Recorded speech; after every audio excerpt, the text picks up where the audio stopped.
സർക്കാർ രൂപീകരണ ചർച്ച ഇന്ദ്രപ്രസ്ഥത്തിൽ അങ്ങനെ തകൃതിയാണ്. സ്പീക്കർ സ്ഥാനത്തിന് പുറമെ 3 ക്യാബിനറ്റ് പദവിയും 2 സഹമന്ത്രി പദവിയും ആവശ്യപ്പെട്ടുകൊണ്ട് TDP രംഗത്ത് വരികയാണ്. ക്യാബിനറ്റ് മന്ത്രിമാരിൽ ഒരാൾക്ക് ധനകാര്യമോ പ്രതിരോധമോ നൽകണമെന്നും ആവശ്യപ്പെടുകയാണ്.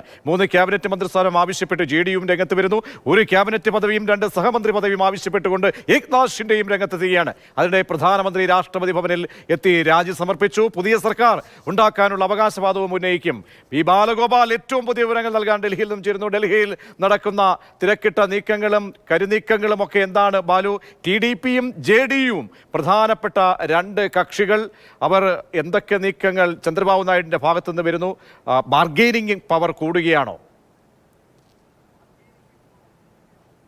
പ്രജീഷ്, ഈ തിരക്കിട്ട ചർച്ചകളാണ് ഇപ്പോൾ ഡൽഹിയിൽ നടക്കുന്നത്.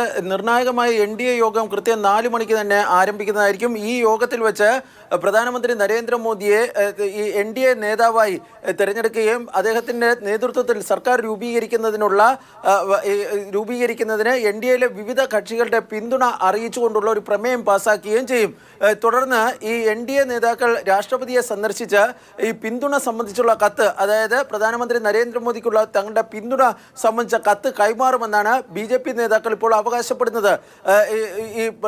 തുടർന്ന് രാഷ്ട്രപതി അനുമതിക്കുകയാണെങ്കിൽ അല്ലെങ്കിൽ ക്ഷണിക്കുകയാണെങ്കിൽ ജൂൺ 8 വൈകിട്ട് പ്രധാനമന്ത്രി നരേന്ദ്രമോദി തന്റെ 3ാം തവണയും പ്രധാനമന്ത്രിയായുള്ള അദ്ദേഹത്തിന്റെ സത്യപ്രതിജ്ഞാ ചടങ്ങ് രാഷ്ട്രപതി ഭവനിൽ നടക്കുമെന്നാണ് വ്യക്തമാക്കുകയും ചെയ്തിട്ടുള്ളത്. പക്ഷേ ഈ NDA യോഗം ആരംഭിക്കുന്നതിന് മുമ്പ് തന്നെ പ്രധാനപ്പെട്ട ഘടകകക്ഷികളൊക്കെ തന്നെ NDAയിലെ ഘടകകക്ഷികളൊക്കെ തന്നെ വൻ ഡിമാൻഡുകളാണ് ഇപ്പോൾ BJPക്ക് മുമ്പാകെ വയ്ക്കുന്നത്.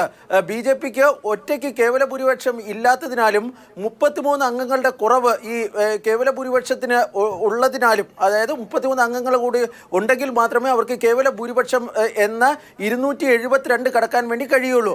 ഈ സാഹചര്യത്തിൽ വൻ ഡിമാൻഡുകളാണ് ഇപ്പോൾ വിവിധ ഘടകകക്ഷികൾ BJP നേതൃത്വത്തിന് മുമ്പാകെ വയ്ക്കുന്നത്.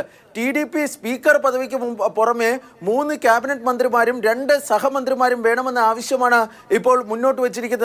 ഈ ക്യാബിനറ്റ് മന്ത്രിമാരിൽ ഒരാൾക്ക് ധനകാര്യമോ അതല്ല എങ്കിൽ പ്രതിരോധ വകുപ്പോ നൽകണമെന്നും മറ്റൊരാൾക്ക് IT വകുപ്പ് നൽകണമെന്നുമാണ് ഇപ്പോൾ BJP നേതൃത്വത്തോട് ആവശ്യപ്പെട്ടിരിക്കുന്നത്.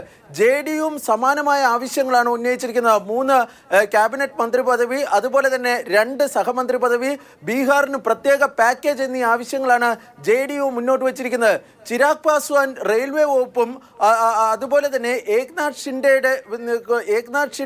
1 ക്യാബിനറ്റ് പദവിയും 2 സഹമന്ത്രി പദവിയും എന്ന ആവശ്യവും മുന്നോട്ട് വയ്ക്കുകയും ചെയ്തിട്ടുണ്ട്. ഈ ആവശ്യങ്ങളോടൊക്കെ എങ്ങനെയാണ് BJP പ്രതികരിക്കുന്നതെന്നാണ് കാത്തിരുന്ന് കാണേണ്ടത്. വൈകിട്ട് ഇന്ത്യ സഖ്യത്തിന്റെ യോഗവും ഡൽഹിയിൽ ചേരുന്നുണ്ട്.